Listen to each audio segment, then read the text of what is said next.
Ito ang aming bagong taniman ng pechay at mustasa. Sa may harapan ng bahay. Ayan.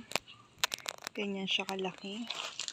At nakapag-transplant na ng mga mustasa at pechay. Ayan. Ganyan po siya kahaba. Sa may harapan ng bahay. At meron akong dalawang laurel dyan na nakatanim. Laurel. Sa baba nila, gumawa kami ng garden bed at nag-transplant ng mga pechay at mustasa. Nilagyan lang sa gilid ng maraming bato na malalaki at naglagay ng coco peat at garden soil, buhaghag na lupa. Yan ang aming mga tin-transplant.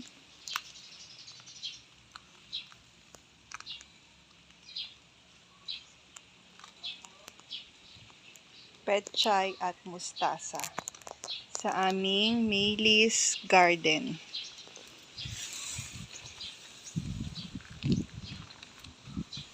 Mas malaki siya kaysa dun sa nauna naming ginawa.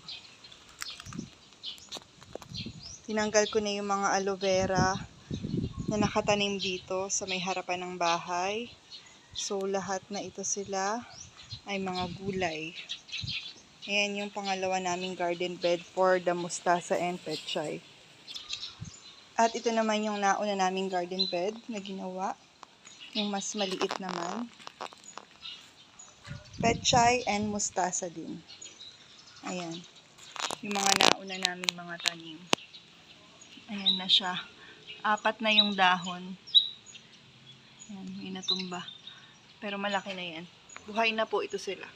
Ayan o, buhay na yan sila. At nasabugan ko na rin to ng pataba. Fertilizer. Buhay na po. Ilang araw lang, makaka-harvest na dito. Ayan ang aming first garden bed for pechay and mustasa.